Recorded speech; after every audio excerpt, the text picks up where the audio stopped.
Você tá com aquela sensação de que tá respirando errado, parece que tá desregulado, parece que tu tá respirando rápido demais, ou às vezes parece que tá faltando ar e tu fica meio ofegante, tá esquisito, e você tem certeza que tá respirando errado.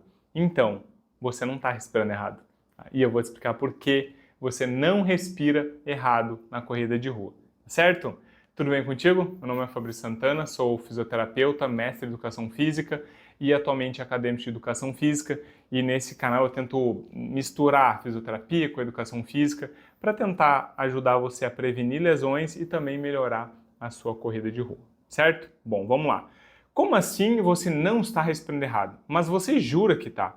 Porque está ofegante, parece que não desenvolve, parece que o coração vai sair pela boca e tu respira, respira e parece que não vence, parece que o ar não entra, parece que tu não troca oxigênio. Então, isso não tem a ver com a respiração. Bom, vamos lá. O que é a respiração? A respiração nada mais é do que, na corrida, óbvio, né? É a nossa frequência respiratória que vai ser capaz de oxigenar e entregar para o meu corpo o oxigênio que ele precisa para fazer as reações metabólicas, né, as reações bioquímicas para transformar na célula a energia que eu vou utilizar para correr. Tá?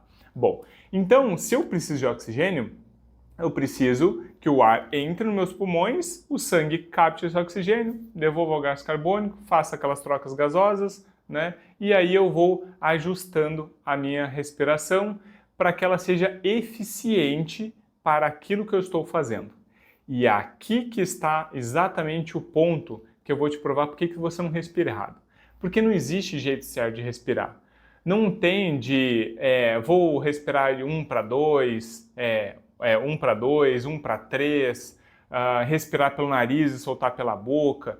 Sabe por que isso? Porque naturalmente, dependendo da demanda que o meu corpo ele exige, pelo próprio reflexo e pela própria leitura que meu corpo faz de como está acontecendo essa troca de oxigênio, como é que está as questões sanguíneas de acidez metabólica, acidez respiratória, todas as características que o meu corpo está tentando lidar com aquele exercício, ele está enviando para o meu corpo e aí ele vai falar assim, olha, respira mais rápido, respira mais devagar, assim tá bom. Bate o coração um pouco mais rápido, um pouco mais devagar. Respira mais, respira menos. E por isso que a gente oscila durante a nossa corrida. É pela nossa demanda. Então, se eu não respiro errado, onde que será que está o problema da minha respiração? Se eu acabei de dizer que não está na respiração. E sim na nossa demanda. Tá? E o que significa isso? Significa que, basicamente, simplificando o máximo que dá aqui para vocês, vocês estão tentando correr numa intensidade que vocês ainda não estão capazes de fazer. Nossa, é até meio broxante falar isso, né? Mas é a realidade, tá? Por quê? Porque o que acontece? Se eu estou correndo ali no meu pace 6 e eu tento de uma hora para outra sair correr um 4,30, o que tu acha que o meu corpo vai tentar fazer? Eu estou tentando produzir energia para eu correr meu pace 6 ali, tranquilo, e de uma hora para outra tu gera uma demanda de 4,30. O que tu acha que vai acontecer? O meu corpo vai enlouquecer, vai falar assim, meu Deus do céu, vai me faltar oxigênio, eu não vou conseguir produzir energia, e ele vai tentar, e aí a gente começa a ficar ofegante, abrindo um bocão desse tamanho para tentar colocar oxigênio para dentro. Só que o que acontece? Eu não tenho a capacidade e as adaptações bioquímicas, metabólicas, para que eu consiga ter toda essa captação e levar com a velocidade que eu deveria para minhas pernas, para os meus músculos, enfim, para eu produzir essa energia. O que acontece? A gente brinca que é aí a hora que a gente quebra, né? O que é quebrar? É eu não dar conta de fazer aquela intensidade ou aquele volume, porque o meu corpo não está preparado para aquela demanda toda. E a respiração, ela é só uma das características que estão relacionadas a isso. Tá? Então, duas coisas a gente pode fazer para tentar respirar melhor, tá? Ou seja, estar um pouco mais confortável com a respiração, tá? Não ser uma coisa sofrida, desgastante, né? Aquela coisa que parece que tu está tentando, tá? Na verdade, não são duas, são três, né? A primeira que eu lembrei agora é que a relação climática ela influencia muito, tá? Então, aquela sensação de abafamento, aquela umidade com calor, ela dá uma sensação de que o ar não está entrando, justamente porque a gente não está conseguindo refrigerar o nosso corpo através da troca de ar. Então, o que acontece? Quando a gente respira, espera-se que o ar que está fora esteja mais frio ou mais fresco do que como eu estou lá dentro, que meu corpo está bem quente porque ele está, né, em movimento. Então, essa troca de ar, né, não é só de oxigênio, é de ar, ela também ajuda a refrigerar. Então, quando está um sistema muito abafado, é muito calor, é normal que a gente tenha essa percepção de que, meu Deus, o ar não vem, o ar não entra, o ar não... É essa sensação que a gente tem justamente porque a gente não consegue fazer essa troca de calor. Tá? Esse é um terceiro ponto que eu acabei de lembrar agora. Tá? Os outros dois pontos, primeiro é começar a correr de forma progressiva. Tá? Então, se eu fico muito ofegante e aí eu tenho um relógio, eu consigo me orientar ou pelo Strava, pelo celular, e eu vejo que eu estou num pace, vamos lá, de 6, como eu dei o exemplo, experimenta, quem sabe, baixar um pouquinho. Baixar 10, 20%, 30% desse pace. Mas eu vou correr mais devagar. Sim, mas experimenta para você ver. Quem sabe fazer esse ajuste, essa reduçãozinha nessa tua velocidade já vai ser o suficiente para que você consiga respirar um pouco menos sofrido, um pouco mais confortável, tá? Que não seja aquela coisa que, né, angustiante, tá?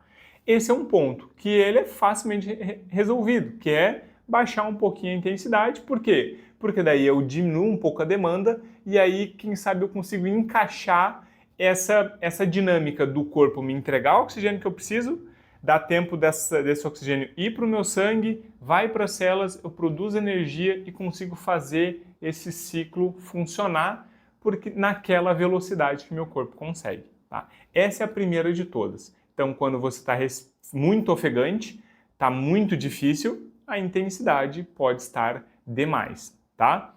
E a outra questão é não aquecer, tá? E isso também por quê? Porque daí, basicamente, eu estou dando um susto no corpo. Imagina só, eu estou aqui paradinho, estou aqui conversando com vocês, desligo a gravação e falo assim, vou treinar. Dou 2 puxadinhas aqui, puxa aqui, lá em cima, tá... Me alonguei e sento a lenha. Vai ser no pace 6. Mas no pace 6 é confortável. Sim, é confortável quando o teu corpo está preparado para fazer isso. E aí você deu um susto no corpo. Então, o nosso sistema cardíaco ainda está com batimento mais baixo, né? O nosso débito cardíaco está mais tranquilo. A minha frequência respiratória, ela tá baixa. Por quê? Porque eu tô parado, eu não preciso de uma demanda muito grande de oxigênio nessa... Não, ela é tranquila. Tá? Então, essas duas características, elas não estão preparadas. Sem contar, claro, a questão da flexibilidade dos músculos, né? Do aumento da perfusão sanguínea nos músculos, né? Que ele fica um pouco mais quente, né? Aumentar a temperatura do músculo também é favorável para o exercício. Enfim, tirando essa característica, que não é o foco da nossa conversa aqui, o pulmão e o coração, ele tem que estar preparado para fazer o exercício. Se ele não está, ele toma um susto e ele desesperadamente começa a acelerar tudo e quem sabe esse acelerar seja o suficiente para que você comece a ficar com aquela respiração absurda e rápida e ofegante. Por quê? Porque o corpo ele não sabe o que está acontecendo. Então, por isso que é muito importante fazer um aquecimento antes do treino. Isso para tudo, tá? Então, para prevenir lesão, para melhorar o rendimento, para preparar as estruturas, enfim, para conseguir treinar, para avisar para o corpo mentalmente que você está entrando num treino. Então, o aquecimento ele tem várias vertentes e vários pontos importantes pelos quais ele tem que ser feito, certo? Então, um deles é preparar o corpo, sistema cardiopulmonar e muscular, para uma atividade física, certo? Então, como é que faz esse aquecimento? Eu até posso gravar um vídeo falando sobre isso, falando o que seria o ideal de um aquecimento, né? mas se tu fizer ele de 5 a 10 minutos, de forma progressiva, podendo começar com caminhada e acelerando de forma gradual, fazendo educativo de corrida, fazendo um misto de caminhada, corre um pouquinho, caminha um pouquinho e vai evoluindo, tá? Vai favorecer com que você vai vendo que naturalmente a tua frequência cardíaca e respiratória vai começando a aumentar e ele vai chegar numa quantidade que está muito parecida com aquela que você quer fazer no treino.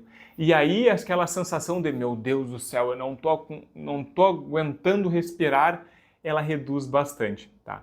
E aí também tem, quando a gente começa a fazer um exercício, até o corpo se adaptar, parece que tem um pequeno momento, parece que o corpo quer desistir. Ele fala assim, meu Deus do céu, para de correr, e tem um nome para isso, chama segundo fôlego, que é o tempo que o corpo demora para ajustar e se organizar para aquela atividade, para aquela intensidade. Tá? Por isso que o aquecimento é muito importante. Quanto mais treinado a gente é, menos a gente percebe esse troca, esse shiftzinho que a gente tem de, olha, estou parado, estou aquecendo e, ok, entrei na corrida e entrei numa sincronia entre meu sistema e o que eu espero daquele treino, daquela corrida, daquela velocidade, intensidade, enfim. Tá? Então esse tempo também acontece. Então por isso que é muito comum você começar a correr e dar aquela sensação de, meu Deus do céu, vai dar tudo errado, eu vou desistir, meu corpo, e o corpo fica para. Aí daqui um pouquinho tu, que legal correr, coisa boa, não estou sentindo mais nada, que ótimo, vou continuar correndo. E essa montanha russa tem esse nome e é esse ajuste que o corpo tem de conseguir entrar nesse equilíbrio entre o sistema cardiopulmonar e também a velocidade, o pace ou o ambiente que você está fazendo a corrida. Espero ter conseguido provar para ti que você não tem problema de respirar. Ninguém tem, ninguém respira errado, tá? A única coisa que é errado é tu tentar forçar uma respiração em cima de uma demanda, ou seja, o corpo está pedindo para respirar pela boca e aí tu, não, eu vou respirar pelo nariz e soltar pela boca.